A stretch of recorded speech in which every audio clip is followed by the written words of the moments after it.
Hey everybody, just doing a quick little video clip here.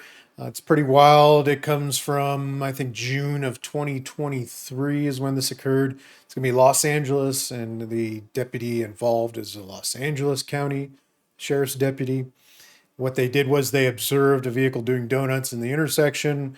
They go to kind of alert other drivers of the danger of this vehicle doing donuts and initiate a traffic stop, and then this is what occurs.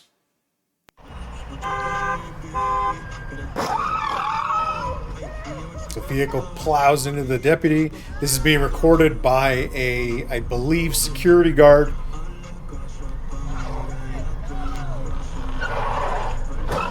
We're going to talk more about that in a second.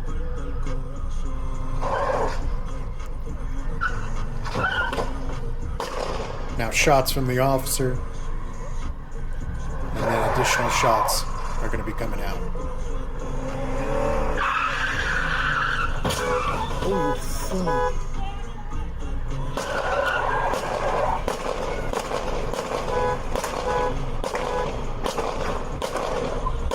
Yeah.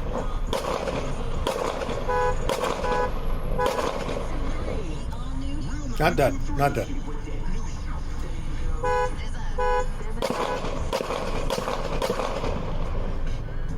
All right. Woo. What do we got going on here? We got a lot. Okay.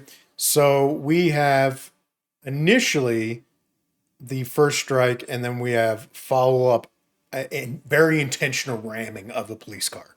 It is a marked police vehicle. We're going to see that here in a second. So the first time hit, he's going to back up, hit again. All right. I'm going to pause right here. There was a logo. It's hard to see. It's on the front of the vehicle, of the passenger door. Has lights. It's black and white. Los Angeles police are all black and white vehicles. This is not for this driver to not assume this is a police officer. And so continues to ram, gets a good head start on one, and hits really hard, shifting the vehicle in its place.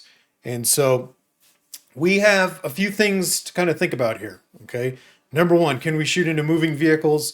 It is frowned upon nationwide. And actually, I was reading in a Police One article about this particular story. It says the Sheriff's Department policy states that the vehicle itself these quotes, shall not presumptively constitute a threat that justifies the use of deadly force, end quote. Okay. I disagree, and that's just going to be my opinion, and that's going to be based on my experience and my knowledge. And now, as a civilian, if I witness this, I believe that the officer is in danger. And just to say that because they're in a vehicle, they are not a threat is asinine thought process. It is not true, and they very well could. I mean, we see car accidents daily. We see people die in crashes. I went to a fatal accident where a vehicle rear-ended another vehicle. Okay, not very fast, and there was an elderly person in the vehicle that got kind of a whiplash injury and immediately died on scene. They were dead in the vehicle. And so don't tell me that a vehicle can't be deadly. I will disagree with you all day long. I will call you stupid. And this right here is a prime example of, can someone use a vehicle in a deadly manner? Yes, they can. And so it says that a previous deputy had been charged for shooting into a vehicle. Now, in this case, this suspect is shot at some point during this. And we're going to be looking at the video kind of back and forth from a legal standpoint. You shoot in the vehicle, obvious threat as he's ramming the vehicle. Waited a really long time to take the first shot, which is both a kind of a pro and con. A lot of people praised in the comments for this video that I found kind of all over the internet. Praised the officers, praised the deputy for restraint. Yes, okay. But they're also running the risk of getting themselves injured or killed, waiting too long. So in this case, they start shooting. The vehicle goes in reverse, and it's kind of like a dead dead reverse, we'll call it. That's when your suspect is unconscious, dies, whatever it is, or you get out of the vehicle and you leave it in drive or in reverse, and it's kind of going right. And so the vehicle goes in reverse, and I assume there's no doctoring of this footage, continuing to shoot at the vehicle as it goes around, and even when it comes back around to almost kind of next to the vehicle, they're shooting again at it. Is this vehicle still a threat at that point? So that's going to be the interpretation of legal experts and people that are going to review this and review the shooting. And you're looking at a vehicle that is going to have bullet holes all the way around it that are going to need a lot of explanation, and some bullet holes in it kind of after the vehicle has come back around and is slowed down and is now not actively ramming the police car. Is this officer or deputy going to be justified? I don't know. And you have to also kind of think about as you're shooting at this vehicle, and we're going to go kind of to the point where it does its kind of death roll here. So the deputy is shooting at this vehicle. Again, supposedly, I'm assuming there's no doctoring of this video because every clip I've seen of this is the same case. But now you've got buildings behind it, you've got businesses, you've got potential people, other cars, whatever it is, could be behind it. Are we wanting to shoot into this vehicle at that distance with the perception of a threat or not threat and putting rounds into a vehicle? You ram, you get in a chase, you ram the car, you pit it, you put two police cars around it, and you fire into the vehicle. There's a lot less threat and kind of casualty potential of innocent bystanders in that way. But in this way, I mean, as distance, recoil and all different things are going to come into play, and the potential for injury or death increases. And so I don't know. I'm not the one to decide. I'm sure somebody decided by now. It's been years, and I could not find anything that said specifically what happened to the deputy or how badly injured this driver was, but they were injured. And so pretty wild. I don't know what to say in terms of the furthering of the shots. Okay. Kind of at a loss for words on that one, but immediately the first hit, okay, was this intentional? Was it an accident? Did I get in the way? Did they get in the way? Whatever. But then when they back up and intentionally ram the police car again, he even turns a spotlight on, or she turns a spotlight on and shines the driver in the face. There should be no question. This is a police car, black and white, has lights, not on, but I would have threw my lights on. Has lights, has markings. You can see it right here in this little still. There's kind of like a logo of some sort. And now a spotlight in your face. Who has spotlights? Security, police. So it's reasonable to know that this is a police officer, and then continues for him.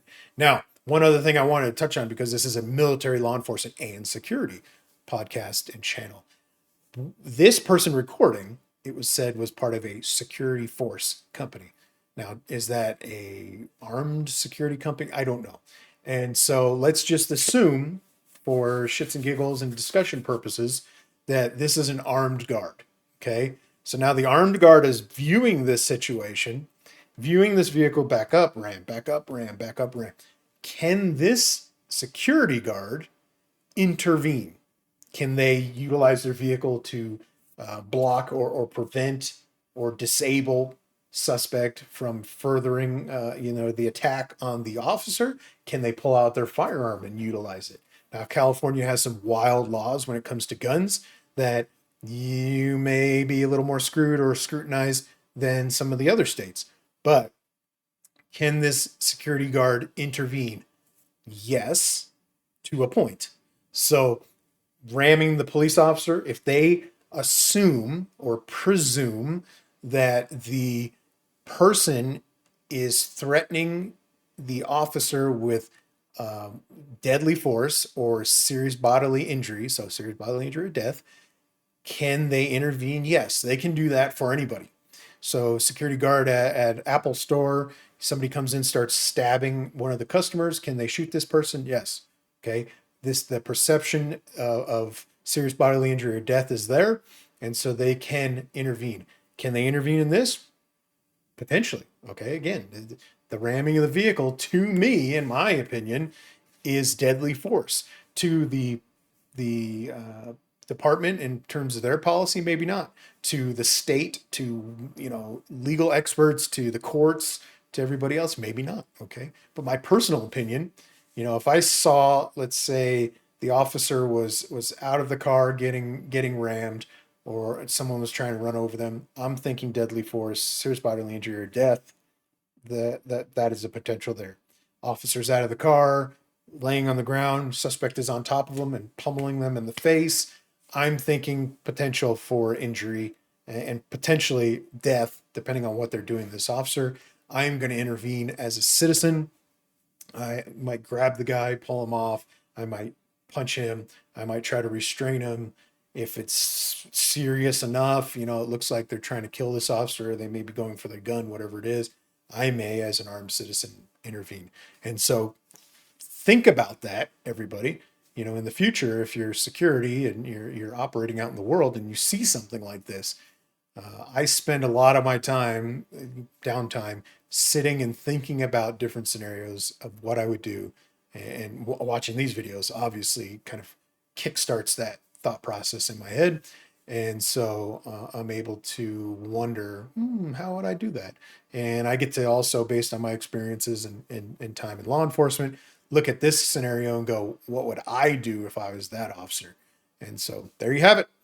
Thanks for watching, and keep sending me these videos. I'm going to keep making them. Have a good one.